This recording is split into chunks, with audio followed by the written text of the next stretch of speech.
With that, why, hello, and welcome to issue 743 of Geek in the City Radio. I'm one of your hosts, Ron Duran. I'm one of your other hosts, Spinarita. And I am your other host, Cable Hashtani. Why, hello, And friends. Oh my how's it God, going? every time. Every Good, time. go. So we're joined by a special guest today. Kelly-Sue DeConnick is the author of iconic titles such as Marvel's Captain Marvel and Wonder Woman Historia, The Amazons for DC's Black Label. She's also responsible for the creator-owned hits Pretty Deadly and personal favorite, Bitch Planet. And she is here with us today to talk about her return to said creator-owned comics with the upcoming FML. Welcome back to the show, Kelly-Sue. Thank you so much for having me. Yeah, we've been super looking forward to this. Yay. Yeah, I am so glad to have you back. So excited. We don't know where to start. We start by making sure. I should have like a elevator pitch for this book at some point before it actually comes out. So. That seems like a hard task, It does, an right? elevator pitch. Well, let's start with like a small synopsis of what is FML? FML is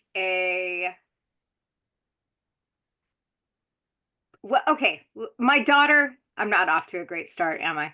My daughter described it really well. She said it's a funny book about unfunny things. Oh. Right? Okay. Yeah. I was like, dang, girl, you should be a writer.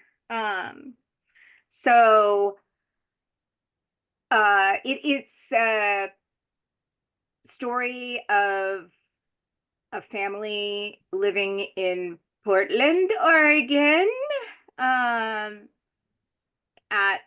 a time that feels like the end of the world with climate crisis and pandemic and wildfires and political strife, and how they manage anxiety and trauma, I guess. It is surreal.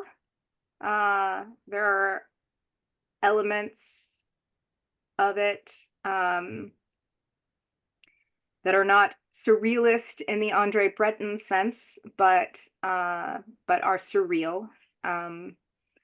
And yeah, it's probably one of the most tightly plotted books that I've ever done. I think that's something I'm a skill I'm developing finally. And I'm enormously proud of it. It changes POV back and forth from the son in the family, the oldest boy, whose name is Riley. Riley plays in a metal band and likes to draw, and it goes back and forth between Riley and his mother, Patty, who I just refer to as Mom. And Mom was an old riot girl, and she is now a harried, middle-aged mother, professional cartoonist, and true crime fanatic.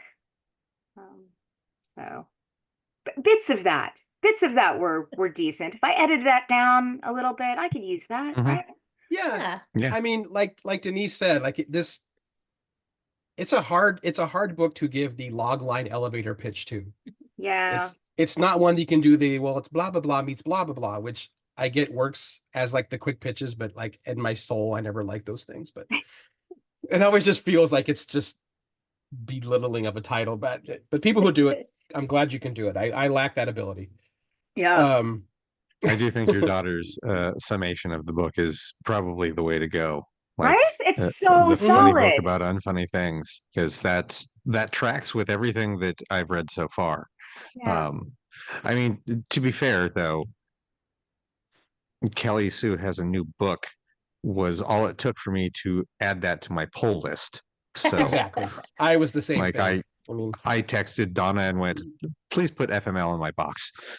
Thank Her you. response was, it yeah. hasn't even been solicited yet, but okay. Yeah, Yeah. that was I was like, we're because it's been 10 years since I launched a creator-owned title.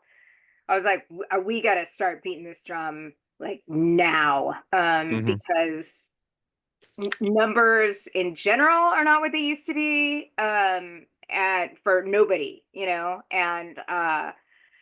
and retailers are just in a harder and harder position, and I can't expect retailers to like pick up the slack for me. I need to go out and do as much as I can. And so so I was like, it's not too early to pre-order. And then a couple folks in my Instagram feed were like, actually it's not in the systems yet. And I was like, get a piece of paper. Like, Right. There are ways to get around that. yeah. Yeah. So Yeah. Just start telling your local shop now. They'll have a slip somewhere. yeah, so write it down, little piece of paper next to the phone. You got it. Yeah. That's all you need. Next to the Mhm. phone. Yeah. When I managed a shop, I used to put Post-its in people's boxes when they said, look, I know this is coming in 9 months. Okay. Yeah. And then every new book Tuesday when I was shoving the boxes, like, wait a minute. Oh yeah, let me put that in. Come on, That's people. Post-it notes, the evergreen Yes. office supply reminder tool. And you can now get them in black and write in silver on them, which Yeah. Or is the with only dirty way I words. use them. Oh, I thought you were gonna bust out the transparent ones that you like so much. Oh, I do love the transparent ones. I'm crazy about the transparent ones.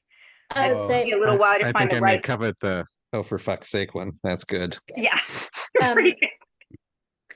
so in case there's any new listeners this week, or for anyone who doesn't keep close track of my personal life, I'll just remind everyone real quick that I am assistant to Kelly-Sue. And so I have been spending almost as much time thinking about and reading FML as Kelly-Sue. Maybe not almost, but more than other people. And so Real close. Real close. Yeah. the one thing that I can say about this book is that everyone who has had an opportunity to read it thus far, who are usually peers in the comics industry, absolutely love it. And I think it's being bandied about that this might be like your best book to date. Oh, that's like picking a favorite child, like, but I do really, really love it. And it's really fun to be working with David. David Lopez is my partner on this book. We did Captain Marvel together, the second run of Captain Marvel. Mhm. And his enthusiasm is extraordinary. Like, do you guys know Andrea Mutti, M-U-T-T-I, the artist? Yeah. I love Andrea. I've only worked with him once, but he's delightful. But he's like he's Italian, and he types in all caps, and he's like, just everything is at 11 all the time, and it's amazing. And David is like that about this book. David is just like really, I think, genuinely excited to be working on it. And he's such a, I don't know, Denise, how would you, he was here, he flew here with his family. On a family vacation. Yeah, he brought his Wow. family to visit so that they could do some research around town, because the book's set in Portland.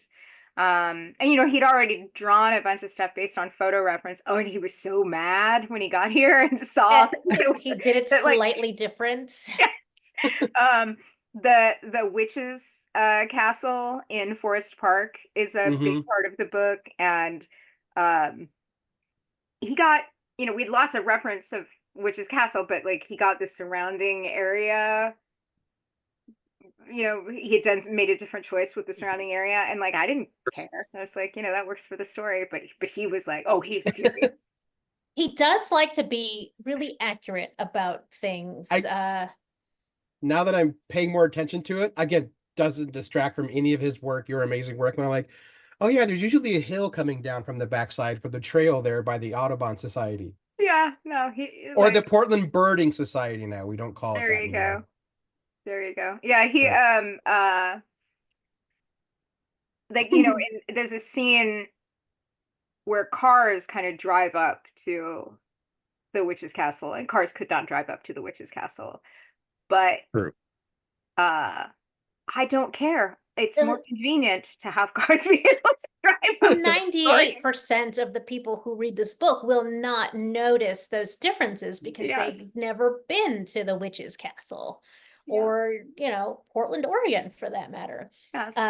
But that's just the level of enthusiasm that he has. Yeah, it's pretty great. Which, to get like kind of artsy about this, I can tell in the line work. Like I can see his level of his enthusiasm for this book from the line work from the 2 issues that I've gone through. Yeah. Yeah. It's really there's a level of care, loving care that's gone into this. That's just amazing. Yeah. The other thing that's amazing is how many different styles he is not just being made to work in, but is excited to be working in and like willing to keep throwing more stuff on there, even when we're like, that's too much, right? He's like, no, let's do it. Because there's essentially the story has 2 voices, right? Mom and Riley. And then within those voices, there are 2 formats for their voices. There's like the real world format, and then there's their individual storytelling format. That gets included in the art as well. So that's 3 visual formats.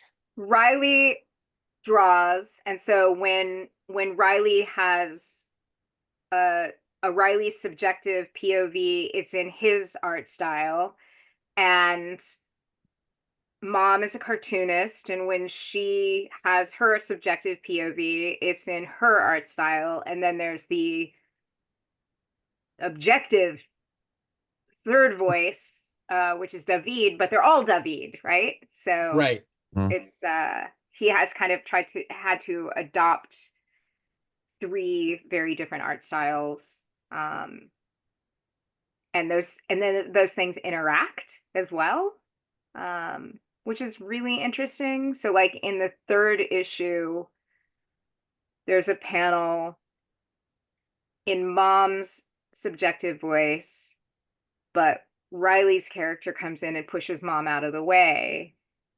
And so those 2 characters are and literally like Mom is standing at a podium with a mic, and Riley comes in and takes the podium, and it's I've got a couple pages queued up if we want to share those. Yeah, do it. Let's start with this one is from issue 1, so this is Riley's perspective. And where are we? I can't see what I'm sharing all of a sudden. Can you guys see that? I can. Yes. Yep. Okay, great. So this is fine. The 2-page spread. Yeah. Yep. So this is a blend. This is like on the lower section here is what's really happening. Riley's in school and he's been donkering around with not schoolwork. And then the whole entire background is basically Riley's notebook that he sketches in. And I love the attention of the blue college rule lines. Just little, And I know that like for folks who are just seeing this, I know what these dotted lines on the edge are in terms of comics production. But part of me is like, boy, do I wish that whole thing was the book, because it adds just this another layer of like, no, we're telling this story that Oh, exists in the that's a page. fun idea. Yeah. So But yeah, so if anybody is watching who hasn't seen production slides before, that those are the lines indicating where safety is. Mhm. So the black lines are the print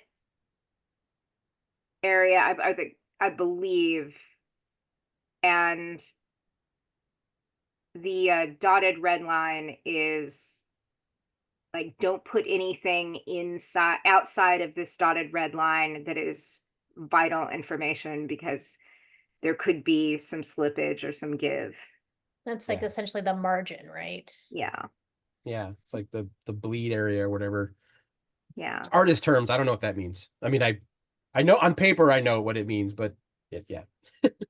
Yeah. And then this is Um, also a pair of pages where like you get really good detail on all the characters, where in some other scenes, just depending on like how zoomed in or out you are to see the scene, there's, you know, they almost look a little bit cartoony, but still it's that real world perspective that we're seeing. And Yeah. then in issue 2, this one is Mom. Come on. Did that switch over? mhm. Yep. Okay, great. Mhm. I clearly Uh, haven't done this in a long time. I think this is my favorite page. You know, I talk about this all the time. It was genius, and he Yeah. had it in a different format that like didn't read quite as well, and so you guys workshopped it, and then he just came back with a whole new set. Yeah. And this is that page, and it just really helps drive home the story that's being told in this page, which by the way is another element of the art and storytelling. Is there are flashbacks, Mm-hmm. and there are other like not flashbacks but stories about characters unrelated. Those get their own styles as well. Yeah. And the trick is pulling this off in a way that is not, that doesn't draw attention to itself. So, you know, that's, I always talk about Clayton's lettering. He's a terrific letterer, and terrific letterers are frequently overlooked because the better they are at their job, the less you notice them. Exactly. Yeah. Mhm. Yeah, And that's accurate. and you know, and Clayton found this font for Mom that really does have this like indie cartoonist hand lettered feel to it. hmm And you don't really think about it, but it tells you so much about her character and where she comes from, Yeah. and It helps has you that hear her voice. it has that measured layout you only get, I think, with old school hand lettering, when you've got the T square and that little circle thingy with the lines, so that you Yeah, have them all perfectly spaced out. That yeah. But this isn't, it's not, he did, Clayton is yeah, I know. Yeah. yeah, he does not hand letter, but he pulls it off, man. It's amazing. Mhm. And there's a little Easter egg here. If you notice, I'm pointing at my screen as though you could see that. But Mom is wearing her Anzuelo t-shirt for Emma Rios's new book that everybody needs to pre-order, please. Speaking of things you need to pre-order, Emma Rios's new book, Anzuelo, which is really wonderful and weird and beautiful, and just Emma's incredible human being. So I am and I very love much the looking forward to way that. that David is also like supporting Emma. Like I didn't call for that. That was David shout out to Emma, and then he puts a an NC on mom's coffee mug too. As a shout out to Val, and just I don't know, feels like family. That's really I caught that when I was reading. I was like, oh, hey, cool. You know. yeah, that was Yeah. very sweet. There's also that scene in the classroom where there's pictures of Joe Sacco and Will Eisner and Ann Nesenti on the walls. Yes, yes, Yeah. exactly. Yes. I really like that. Yeah. And the school that they go to, yes, there you go. hmm Ana Mendieta was that was my pick. Me and McCubbin. But the school entrance, if you go up there to page 7, Mm-hmm. that is based on the art school that David went to. Oh, okay. It's actually a mix of Right, it's his a- art school and the school that Henry and Tallulah attend. Yeah. So And he put your names up on the building. yeah, One of my favorites is he's got not just the crows, but also there's cats up in the on the side of the building there. yeah, Yeah, he loves an Easter egg, and it's been a lot of fun to see how many you can catch in any given issue. yeah. Um, I wanted to go back a little bit Sure. because I don't know that a lot of people know this or how many times you might have talked about this, in terms of talking about the book in general, but the FML as it exists now is it's very real world, although it is surreal, or I always think of it as being more magical realism, but you're the expert on that, not me. Well, magical realism, it is, I mean, it feels like sort of magical realism to me, but magical realism, like surrealism, it refers to a very specific movement. And as I am not South American, and David was like, I'm Spanish. I'm like, that's not South American. Oh, don't get me started. Now, well, okay. No. But I mean, not that David doesn't know the difference, I didn't. but he was like, oh, apparently it is specifically South American movement. So I love magical realism, but So I if think it's it's better to say that there are surreal elements to this book. so if it doesn't come from the South American region of the world, it's just sparkling surrealism. I think so. Yeah. Yeah. There you go. Okay, so it's about a boy and his family in Portland, and some wild and surreal things happen. But that's a very different from the original concept Yes. that FML started out as. Is that something that you want to talk about? Yeah, let's do that. That's interesting. Yeah,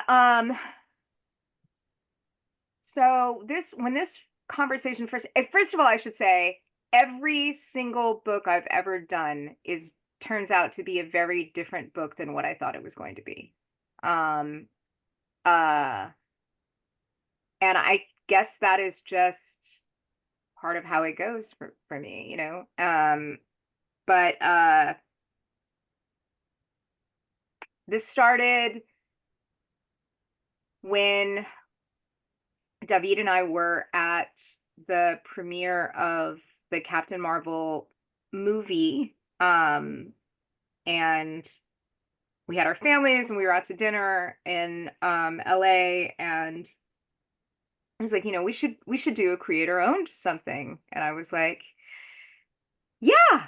It's like my hands are full. And I didn't really have an idea that I thought, oh, that's a David idea, And then we talked about different things back and forth over a number of years. And at some point, David was like, we should do like a fantasy thing. And I was like, yeah, David, that's not my jam. Like, I don't know why, but I just like, that's not a thing for me. And then Matt suggested, like, I don't remember how exactly we got to this, but I was talking to Matt about it, and I was like, yeah, I would like to do something for David, but I can't really come up, like, he's really into all this fantasy stuff, and I'm just not. Um, and I think I said something like, I don't really want to do a Hogwarts book or something along those lines. And Matt was like, well, if Hogwarts is the Eton of the magical world, you should do a book about the DeVry of the magical world. And I was like, God damn it, Matt. yeah, right? I think he's broken cable. Oh my gosh. Yeah, Yeah. that one got me. That was good. And I was like, oh, that's so good. So that was the first idea. And I messed around with that for a little while. And I had some characters that had weird powers, like, a girl who could tell what temperature something was just by looking at it, which is, and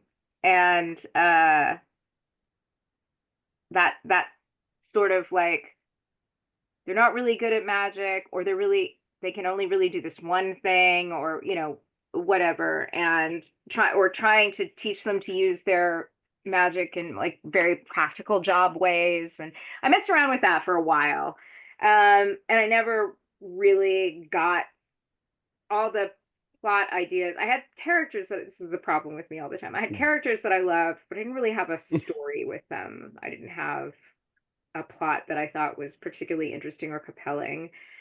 And then I don't remember how we got to, I can't remember how I got to this, but then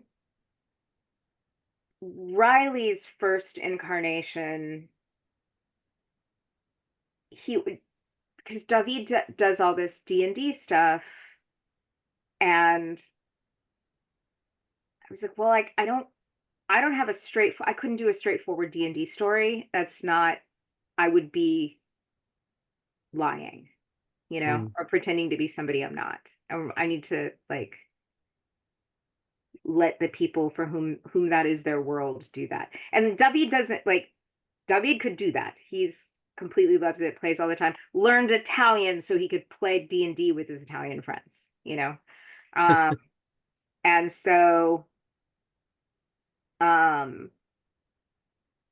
so I had a story. I started playing around with this character, Riley. Riley was this kid whose mom was dead, and he didn't know who his father was, and he had he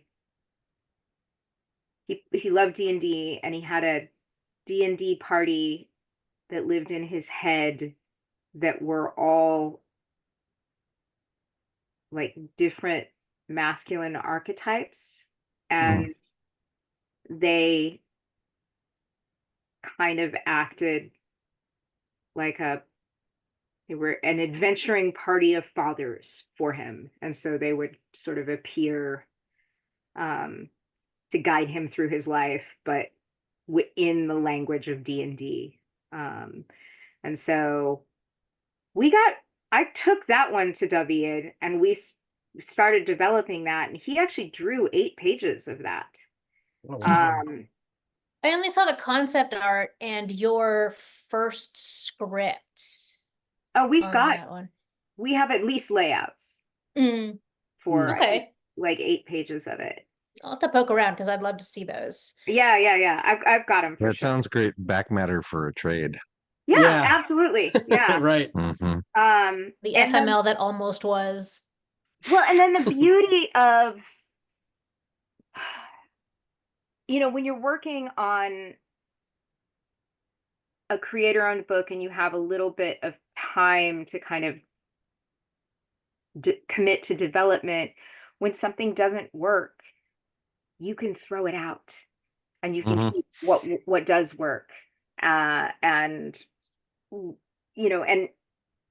when you're on these like super tight schedules, you just have to pick a pitch and swing. You don't get to go back and make it better, and I hate that. And this is why I'm a slow creator, is because my first drafts suck. I'm so, like I and I think most people would be served by having time to redraft things. But but comics just don't work like that, there's just not a lot of time. So anyway, I apologized to David and was like, I'm hitting a wall with this. I think we need to go another direction, and I'm afraid it means the part of this that I'm really connecting to is the relationship between Riley and his mother. I'm not really connecting to the D&D adventuring aspect of it. And he was like, yeah, no, let's, go where your heart is. We'll follow that. And so he just, didn't bat an eye, threw those 8 pages out and started over with me. And that's where it clicked, I think. And then, there's a lot of there's a lot of my life in this. It's in many ways like the most personal. Mhm. I don't know if it's the most personal book, because all of my books are very personal in some way, but it's the most literally personal book, if that makes sense. It's the Mhm. most like, this is another Tallulah thing, but my daughter said something to me about, you know, she was like, well, the mom character is you. And I was like, honey, they're all me, like Yeah. that's when the mom character is the most literally me, but you can only, you can't really escape your own perspective. You do your best, you do your research, you really try very hard, but you're imagining, what if I were a person like this, right? So the I is always there. So it's always, even when what if I was a character who grew up under these completely different circumstances and had, looked differently and had this experience of the world, who would I be then? But the I is always in that sentence. And so I don't think there's anything wrong with that. I think it's a reality of,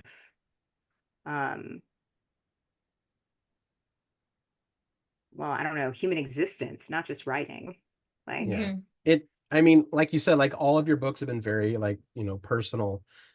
From my perspective, what I've read, it this feels like the most vulnerable. I don't know if that's the right term, but in my head, it's a very raw, it's a very open story, and yeah, processing the world as it is now and as it was then. Um, yeah. That and page that Denise put up, where mom is talking about having gone into shock, and she's, oh, you know what, Denise, do you have the panel that kills me every time is after all of that, when she pulls up outside of Amy's house and she's just crying in the car. That one, we should look at that just because David nailed this moment. The coloring and the lighting is Yeah, amazing. yeah. The And composition there. that's Chris Peter, who was our original colorist on Bitch Planet, and got the chance to work with that one right there. Yes. Yeah, that moment. It's like, oh God, I feel that. Yeah, even the on the characters, I guess, left-hand perspective, the holding of the glasses is something that everyone who wears glasses that has that moment of breakdown, we do Yeah. it, but we don't think about it. It's the this. You just don't think that you, but everyone does it, and it's immediately you know exactly that moment. You feel you know exactly what's happening within. Yeah. Vulnerable was I think a word I was grasping for, because when I think about trying to describe this book, like relatable is the best thing that I can come up with, and I'll come back to that, but nope, I'll do it now because I lost the other thread. It's is that yes, that all of your books are very personal. Writers put themselves in their work, but this is the one that is the most like your real life, Yes. as it is now, no less, because the elements of the world that they're living in are the elements that we've been living with for the last almost 5 years. And you're a mom to two teens, and you're a creative professional, and the love of true crime and wanting to dissect that. There's so many elements that are literally the things that you think about and live through on a day-to-day basis. Yeah. And There's this, yet, okay, sorry. sorry, almost done. And yet, Mhm.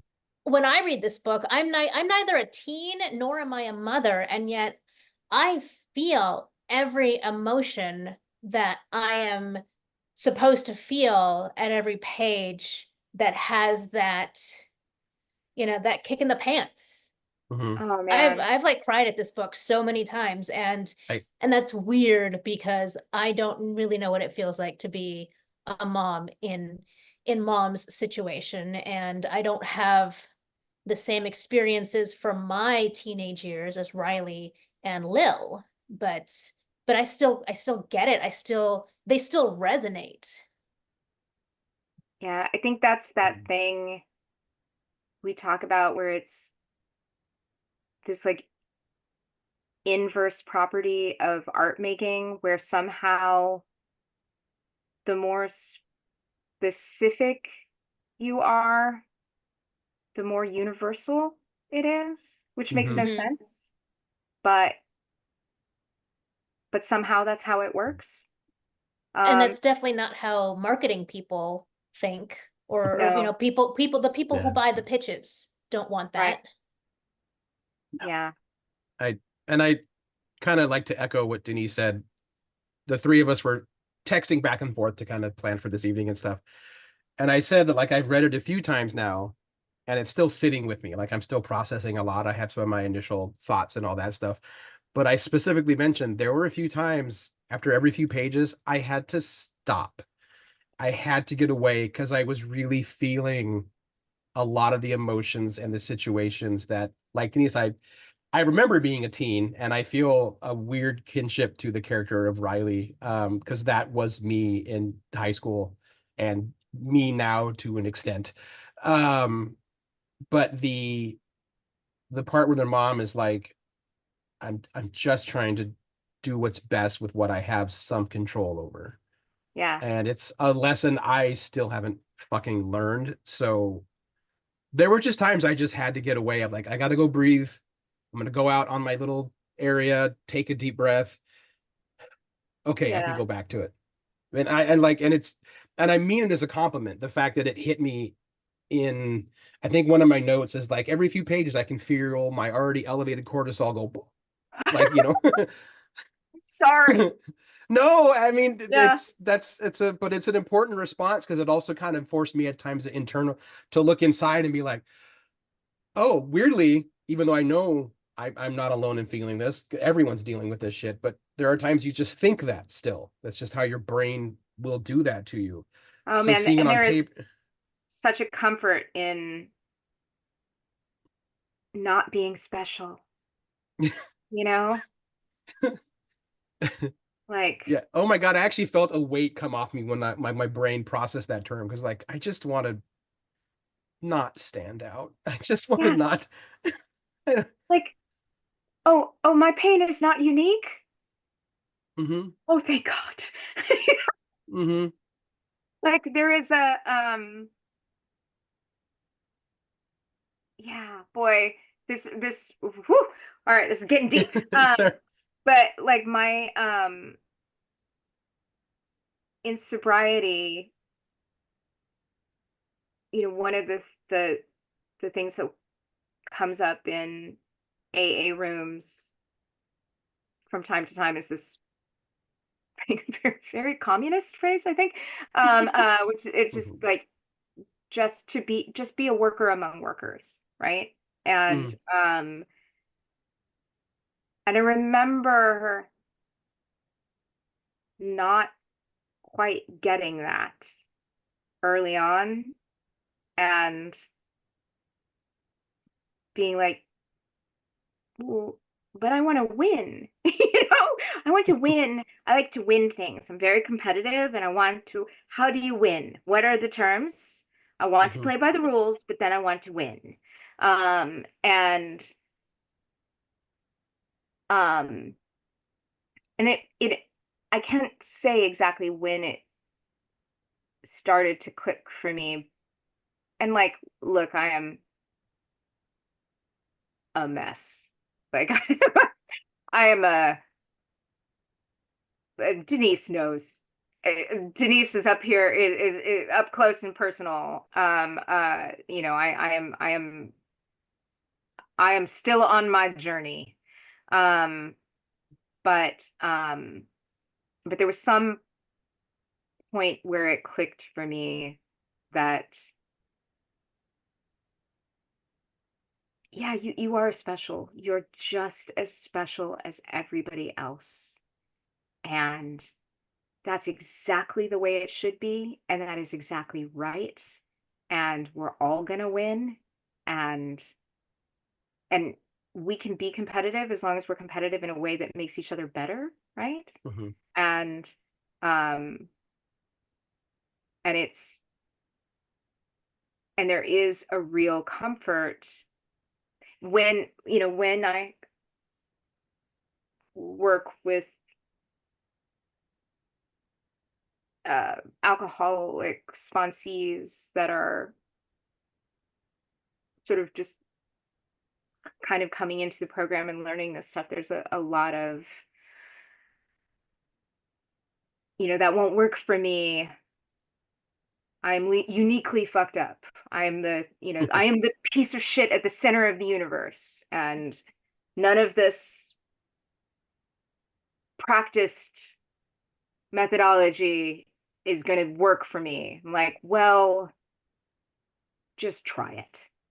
You don't have to believe it. You don't have to think it'll work. Just try it. And there is this kind of magic settling in that's like part of the whole pink cloud of early sobriety that we talk about, where it's like, oh, right, okay, maybe there's something incredibly magical about not being uniquely fucked up. Maybe I'm just another alcoholic. Maybe I'm just a worker among workers. I'm just on my road, figuring it out the best I can, helping people along the way and taking help when I need it, and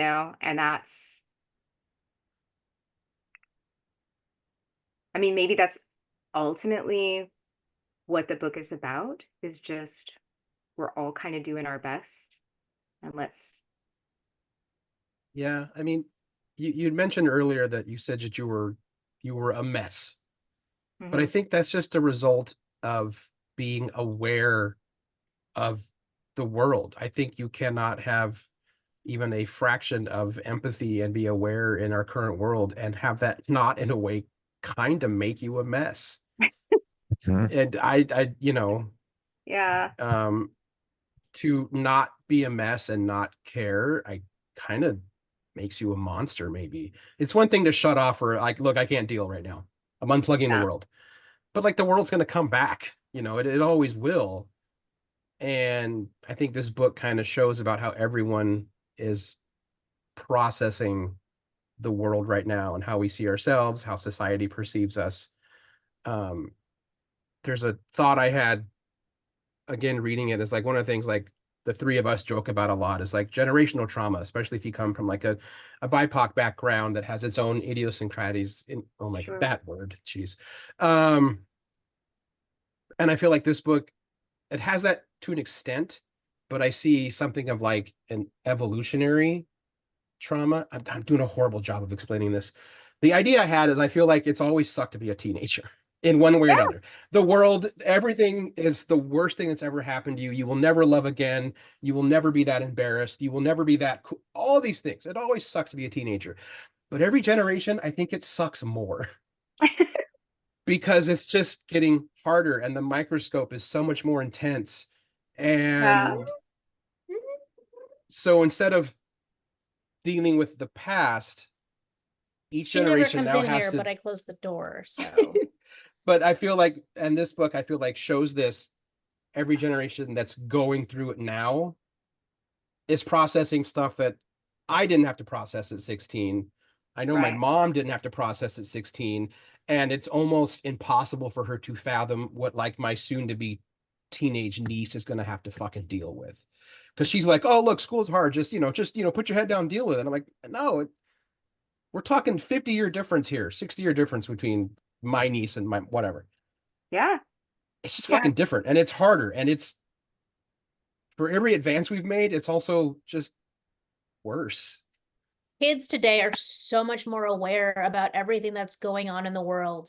Um, like And just that's just hanging out, rough. yeah, just hanging out with Tallulah and Henry, I'm like, I wouldn't have known the first thing about politics the way you do at your age. And and that's just one more really awful, shitty part of the world that they don't get to be naive to for a couple years. And that's one more thing to have anxiety about and, Yeah. dread about adulthood. That's Mm-hmm. one of the sort of stated things about the book was like trying to figure out they're teenagers. They need to have this sense of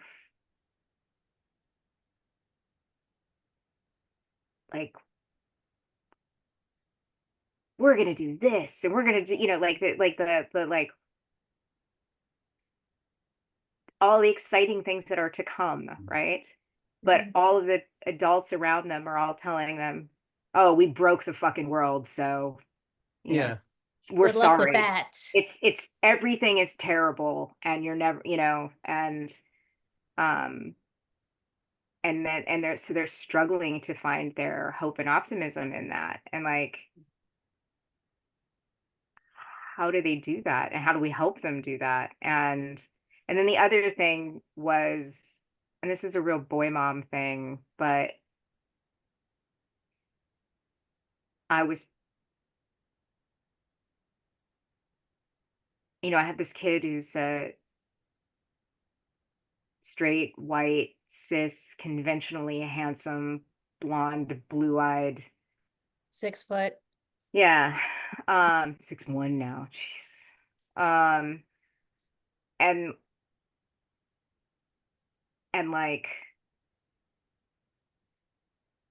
he doesn't he doesn't have a lot of male friends his own age. All of his friends are girls and his adult male friends. Um, and he Play more he attack. and he has wonderful role models, but I did have this guilt in, like, I don't know if I ever talk about masculinity absent the word toxic, you know, and just this question of, have I in some way contributed to like villainizing an identity, and then thinking about, feminism is not about being anti-man. Like, the patriarchy hurts everybody. And like, and what the idea of feminism should be for everyone to have access to their full humanity. And but so I'm a writer, so I think a lot about archetypes, right? And what are the masculine archetypes absent toxicity, right? Like, what space do we build? And then, one of the things we do talk about a lot is that, like, you don't need to feel guilty or bad about the identity that you were born with. That's that's not something that you did. Like, you were not like, I'll take that one, but you don't earn your luck before you get it. That's why it's luck. You earn it afterwards. And the way you earn it is by understanding the luck that you were born with, and using that to leverage to help other people who weren't born with that same privilege, right? That if you're born with that, with great power comes great responsibility. I'm hopping all over the comics lexicon here, but if you are born into that good fortune, your job is to earn that good fortune after you got it, right? And there's a lot of ways that you can do that. Being a good dude, advocating for people who don't have the same privilege that you have, who will pay a higher price for opening their mouths, right? Like, you make sure that they are safe. You speak up when you can speak up more safely than they can. And don't speak for people, but speak to allow them to speak. Do you know what I mean? Make the space. And so those are some of the things that we talk about, but I drew this. Henry did not draw this, so I want to make sure that I'm not putting words in his mouth or anything, but he has always had this real interest and obsession with misunderstood monsters, right? So he loves Godzilla and Frankenstein and King Kong, all of these characters that are these big, powerful characters who end up being violent because they're feared and attacked. And so I drew the comparison there, like, oh, I wonder if there's a metaphor for coming to terms with masculinity there that's like, I'm not big and scary, I'm not toxic, I'm big and goofy and helpful and strong and protective, and like, and a whole world of things that he is. And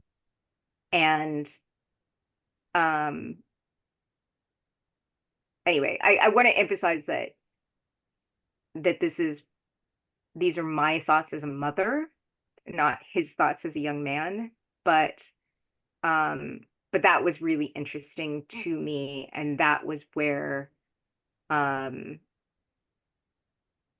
Riley as monster came from. And so, in some of the pages that we've seen, you see this big furry monster that is Riley's expression of himself. So Yeah. There's a really, really great page that that made me think of. So I'm gonna pop it up real quick.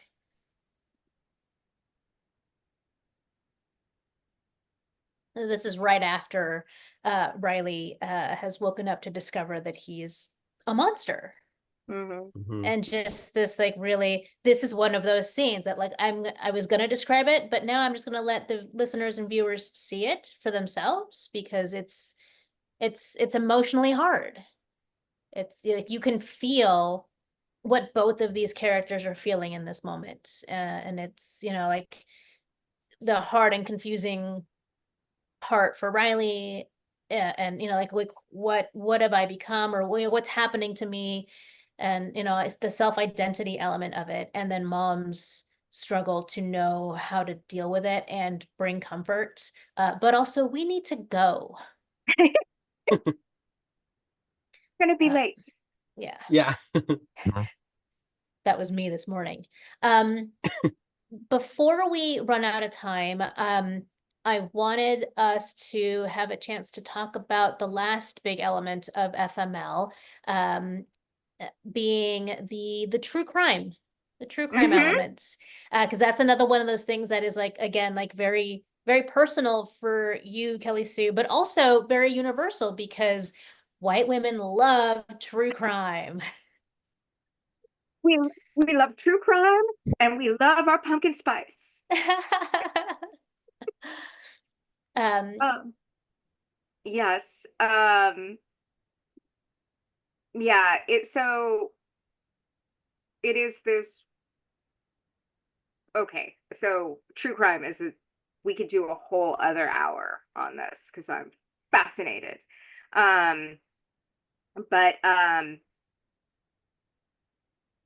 it is a very contemporary true crime is very, very different from true crime of years past. So like the true crime of the 1940s was very much marketed to men, was a lot of hyper masculine, you know, detective magazine stuff, a lot of salacious photos of victims, you know, and then we go into the 70s and 80s and the romanticizing is not quite the right word, but the mythologizing of the serial killer. And in some ways, true crime is growing up. Contemporary true crime tends to be victim focused. It good creators in the space strive not to mythologize criminals or violent criminals. and a lot of the early theories have been debunked. A lot of the early, you know, the whole like the serial killer triad that like is all statistically that doesn't hold up. With the advent of genetic genealogy, we're also finding that a lot of the ideas that we had about sexually motivated murderers are not, you know, that they're serial killers, that they don't stop unless they die or get incarcerated. Like, nope, not true. They'll age out of it. Sometimes they only do one or two and then that's it. And they just stop because it wasn't quite what they thought it was going to be. And you know, it's a lot of stuff that we're learning now thanks to science, that's in a lot of ways way more terrifying. It is a lot more comforting to think that there are these other worldly monstrous beings and couldn't be, you know, just a real compartmentalizing guy who lives next door to you or whatever. But But the thing that I find really interesting from a personal perspective is how weirdly comforting um I find listening to true crime podcasts. Like it's it chills me out. It's like I am not the only one. There are true crime podcasts specifically to listen to fall asleep to. Mm-hmm. Um and and I'm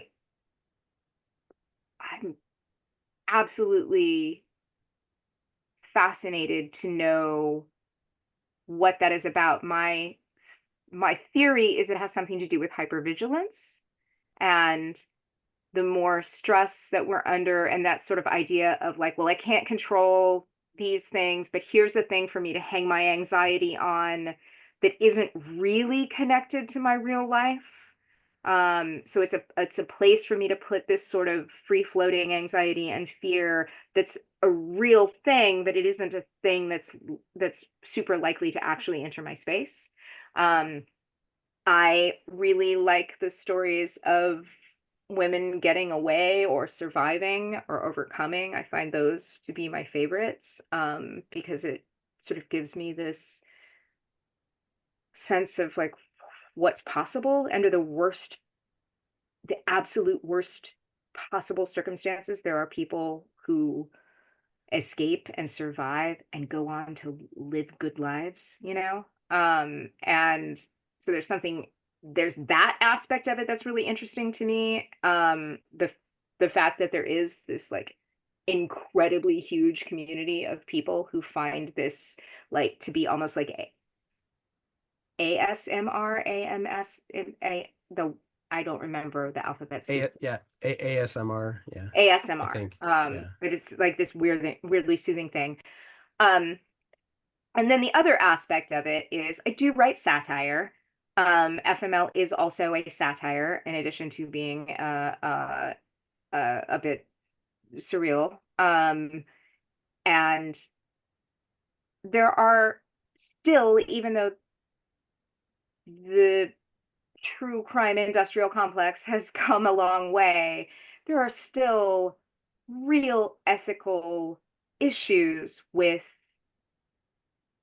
consuming the stories of people's worst nightmares as entertainment, right? Or as medicine even. Mhm. And things like, crime cons where a lot of good work happens, a lot of attention on unsolved cases happens, but also like it's like crime tourism, and building scale models of murder scenes and Instagram, like that's fucked up. And I'm participating in this. And so I don't want to, you always have to be willing to satirize yourself too. Like you can't be, I'm above it. No, I'm a part of it, And so what are my ethical responsibilities as a listener? What, is this even something that I can justify? I think those are all solid and necessary questions. Yeah.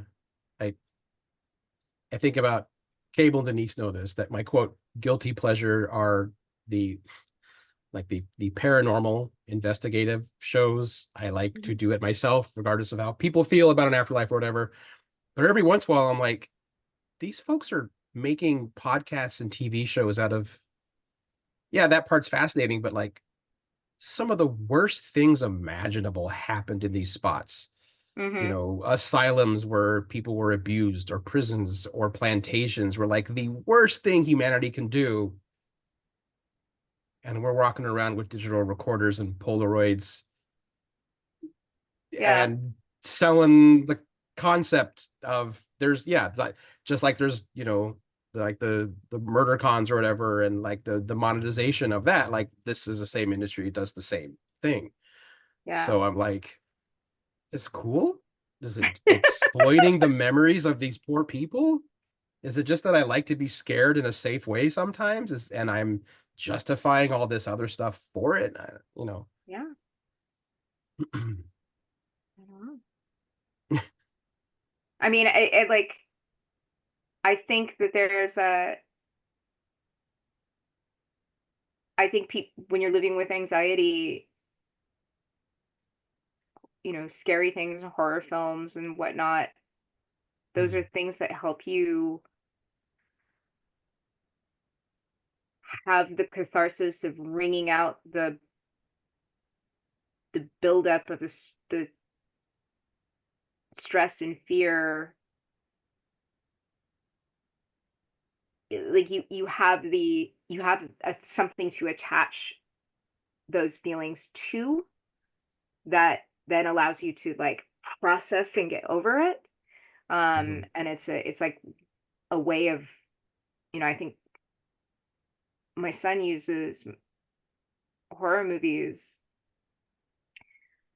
to like wring the anxiety out of him like a sponge. And it works.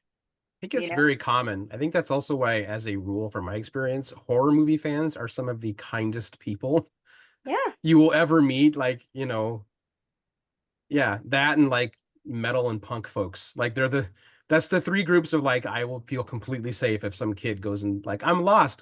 Go find the metalhead or the horror hound. They'll help, Yeah. Do you follow these guys on Instagram? A pair of twins. They have a metal band, and their band name is their last name, which their last name is Opolinski, but so their band name is Opal in Sky. I don't, but I'm going to do it right now. Oh, they're delightful. They're so wholesome. They are the most wholesome metal content, and I adore them. And they make videos about how metal's for everybody, and you can like metal and other things, and it's okay. And yeah, I just followed them. Thank you. This reminds me that Cable, who is our resident horror purveyor, I should say, not horror hound only, like the rest of us, but a horror purveyor, now works at Trackers and just interacts with kids all summer, or at least interacted with kids all of this summer. And then is gonna run a haunted house when he's done with the summer stuff. So and I'm actually continuing, and I'm going to be running their after school program. But that experience has made it so that this particular book hits a lot different than it would have if I had read this a year ago. Oh, how interesting. Because I have now seen both sides of these stories played out in front of me. Yeah. Like I talk to parents and I talk to kids. So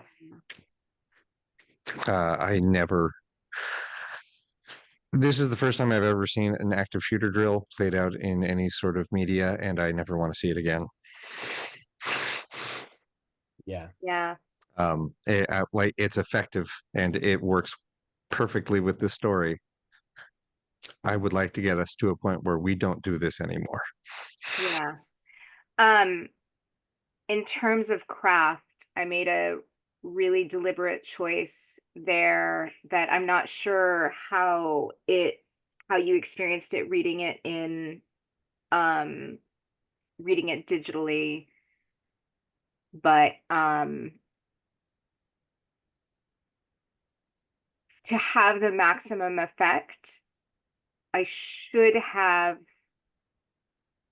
put the page turn at the end of that scene in a different place. But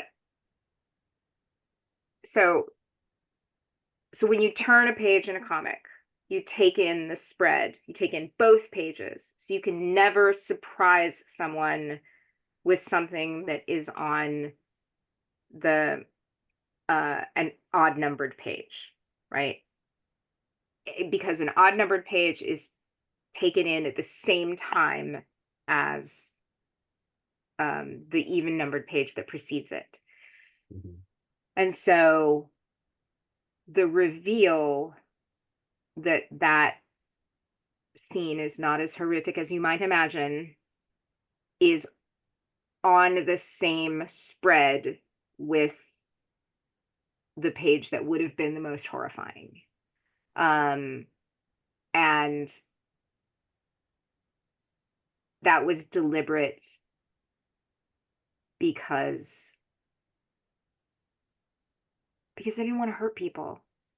It was like, I'm trying to make a point. I'm not trying to traumatize you. And it sounds like it was still a little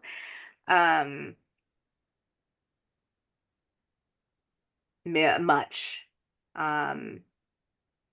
But yeah, I mean, that's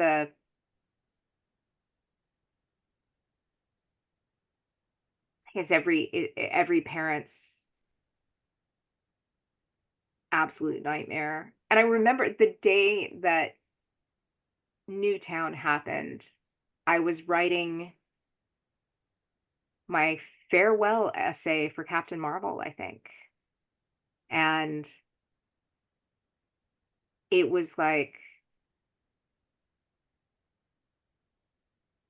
I don't know what to say. Like,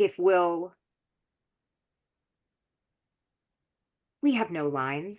Like, we don't, like, if we'll let this happen, we're just willing to throw our children at it, like, and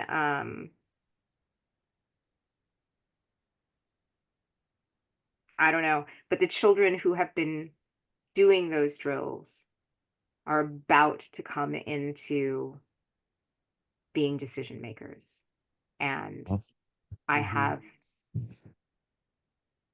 have tremendous faith in them to get this done. But yeah, that was a scene that I really wanted to do, as rough as it is, because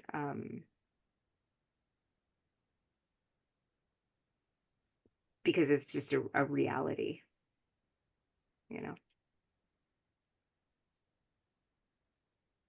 Yeah, it is. It really is. It's an uncomfortable one. Yeah. I think that the scene in the comic plays out both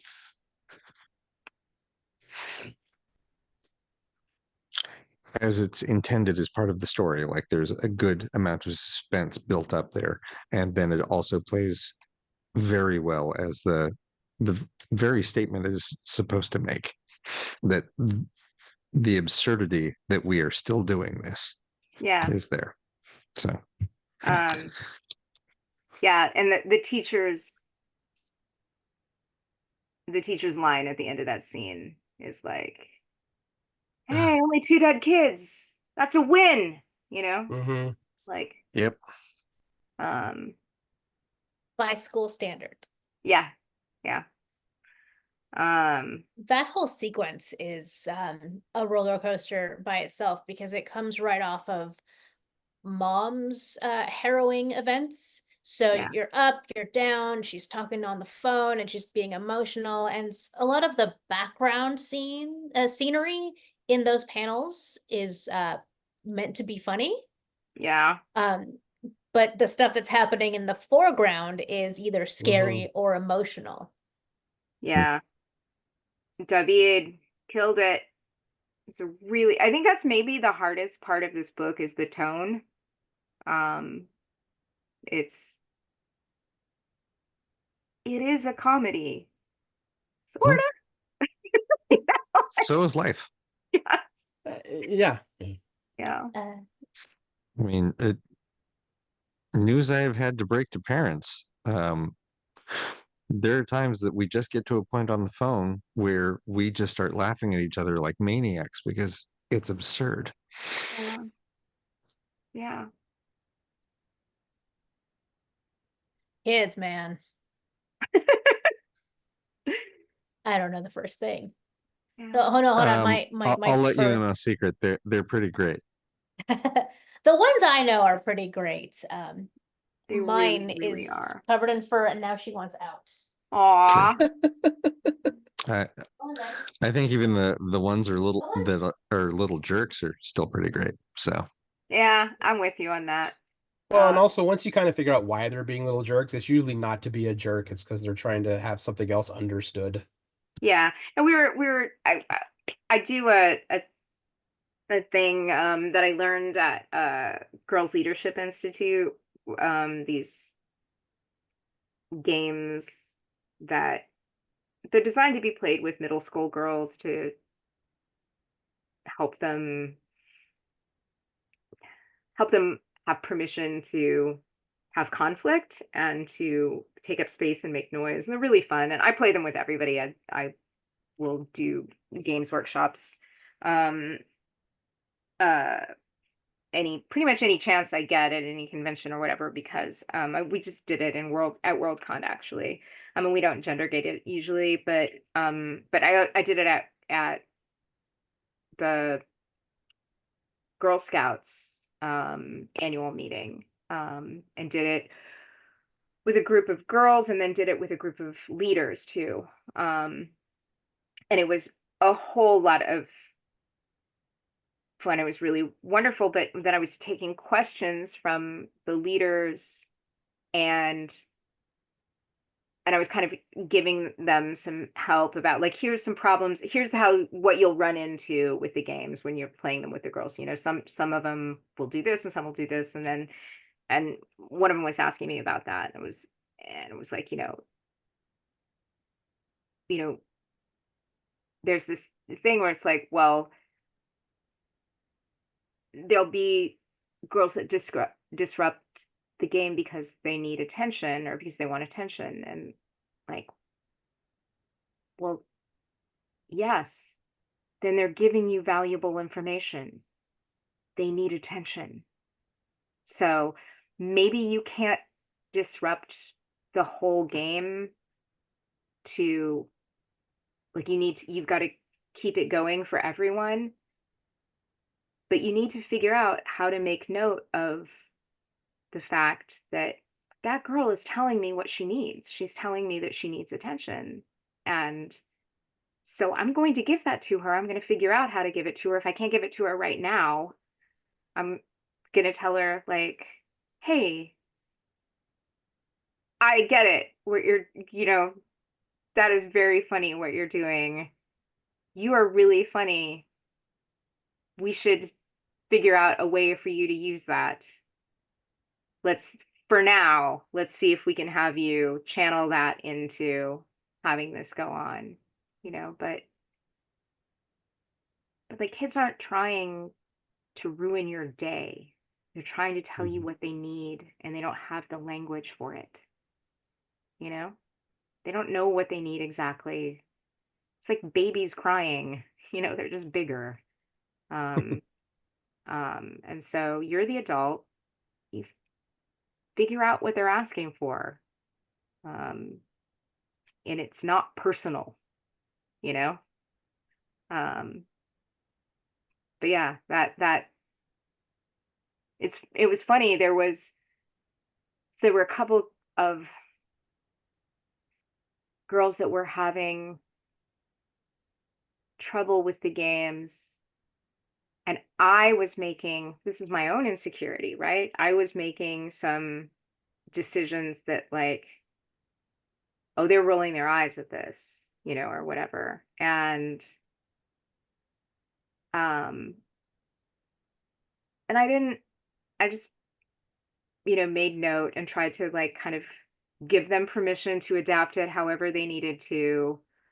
But I was, like, feeling a little, like, judged or defensive or something, like I was, like, back in school or something. And then one of those girls was the first one to come up to me afterwards and ask me to sign her shoes. And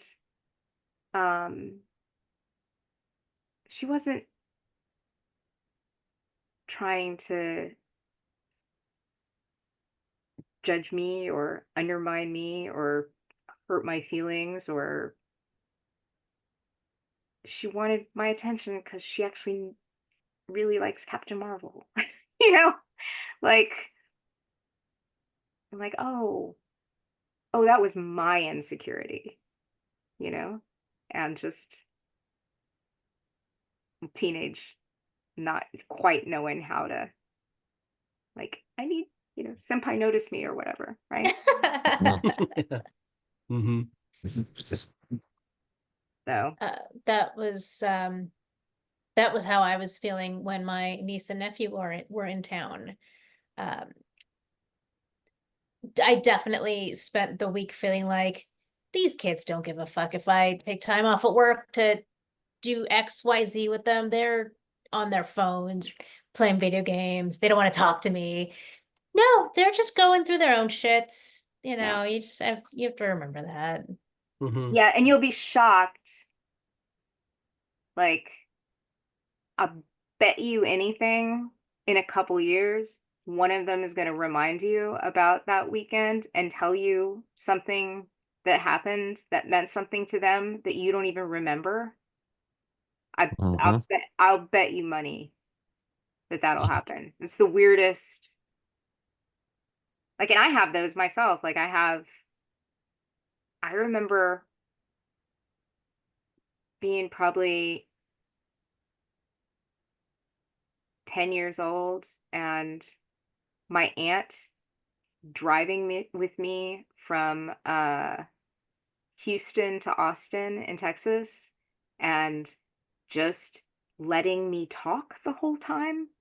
Like, and I think that's like a 3-hour drive. And you guys, I was like, oh, whoa, whoa, whoa, whoa, whoa, whoa, whoa. And I guarantee you it was not fascinating. And like a few years ago, I remembered that and was just like astounded at the gift that she gave me of listening to whatever my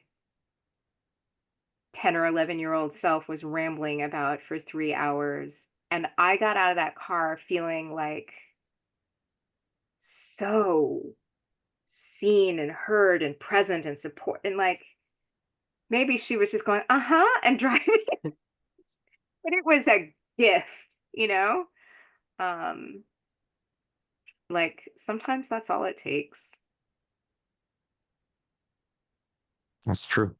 Yeah. I'll have to remember that. I bet it happens. I bet it happens, Denise. I feel like I'm not very good at giving people what they need most of the time. We're here doing this show and having a good time, and my husband's in another room, probably hacking up a lung. Yeah. And I'm like, Uh, you'll be fine. there's only so much you can do when someone has the COVID, though. Yeah. I'm kidding. He's actually doing really well, and I am working very hard to remember to check on him, and he's mostly insisting that he's fine on his own for now. So. Yeah. I think those are also separate skill sets. Like I don't have good bedside manner.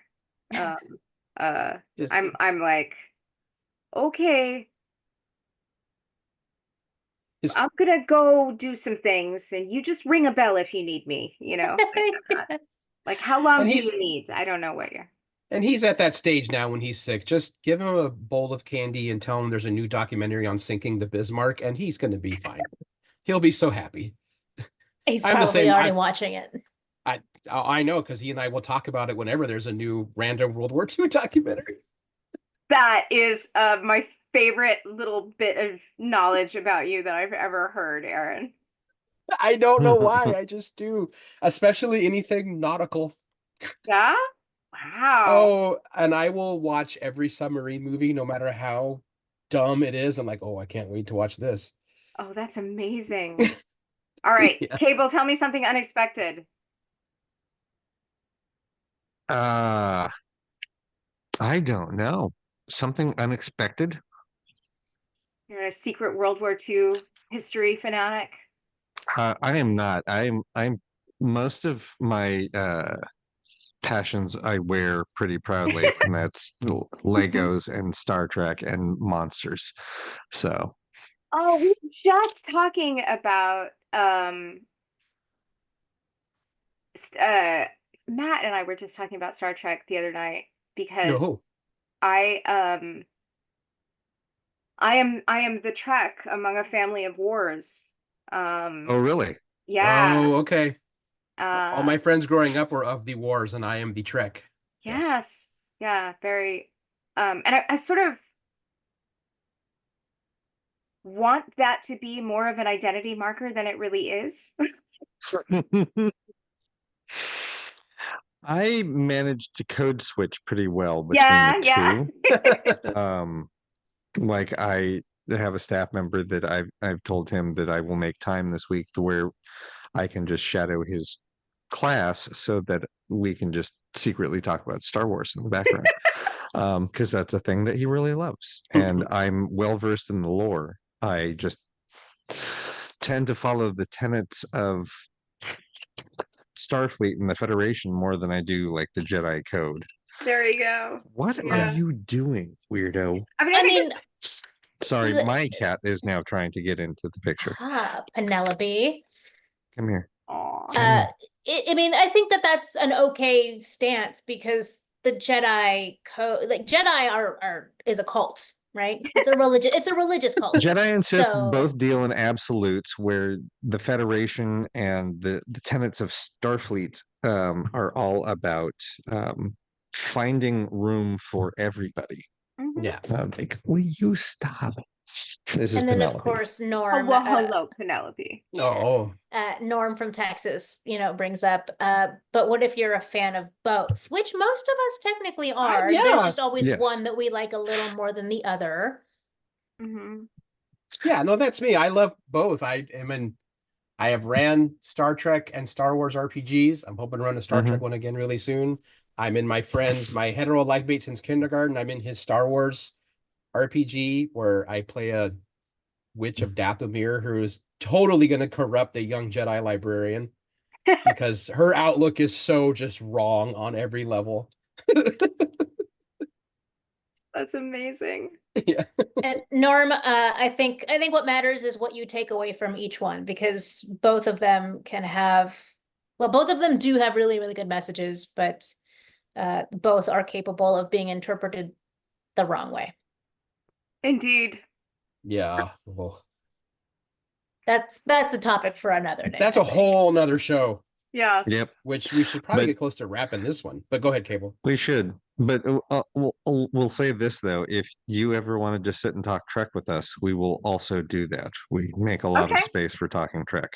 Okay. Yeah. Oh yeah. I don't know if you knew this, Kelly-Sue, but that's how I got started doing Geek in the City Mhm. is to talk Mhm. about Star Trek because I had never seen a Star Trek except for the new movies. Okay. And so we spent like 2-3 years doing my Trek-ucation. And now I've seen all of the Star Treks and, have spoken about them on panels. Mm-hmm.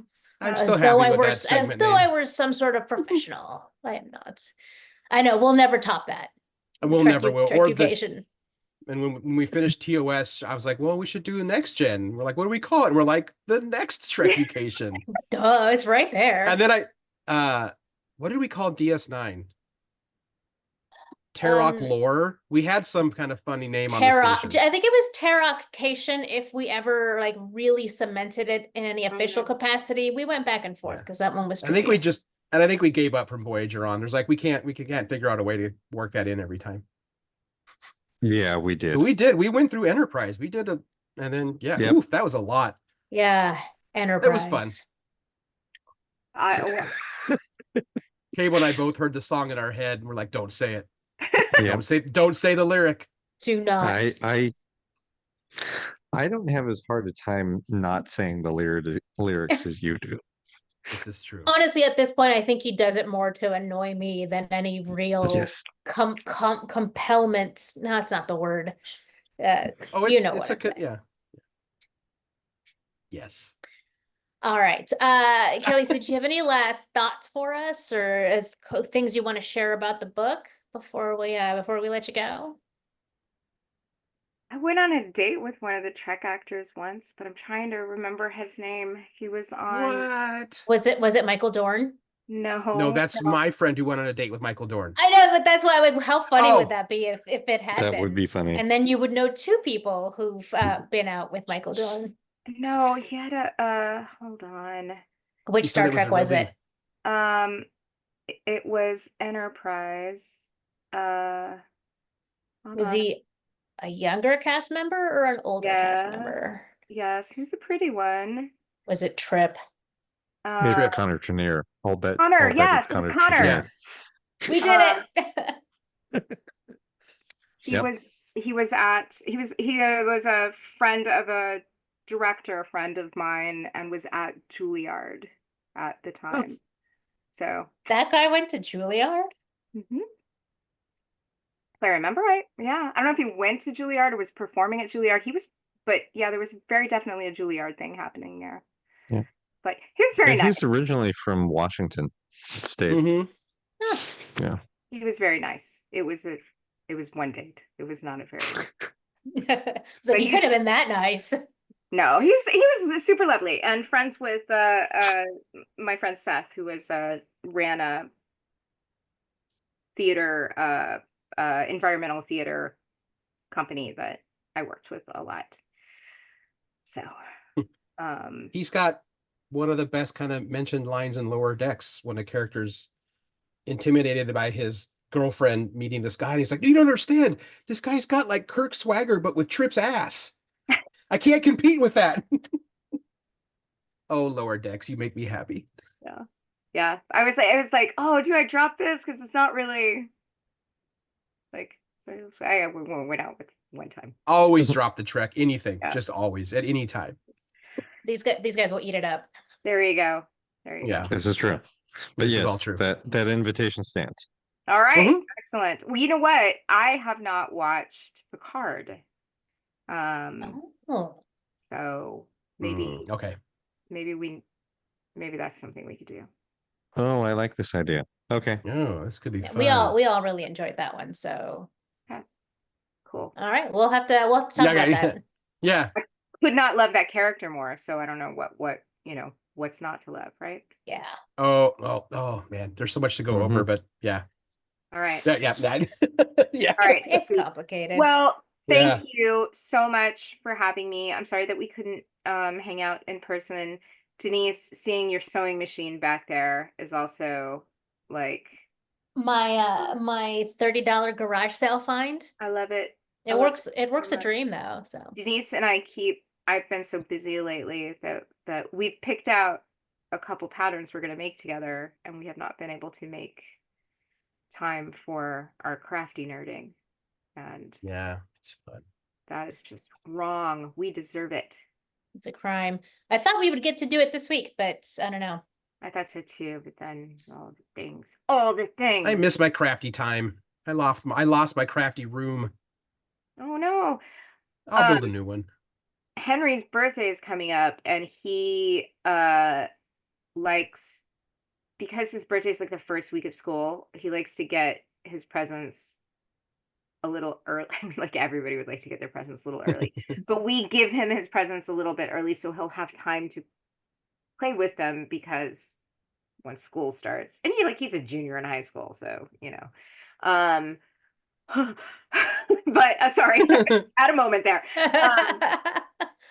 But he's been painting minis and like kit bashing and stuff, and so it is all Warhammer all the time. And so I go down into the craft. He's getting more use out of the craft room now than I am. And there is like some Citadel paint set that I need to go find, because it is on his wish list. And the link that he gave me, I'm just rambling at you now, but now I have to finish the sentence.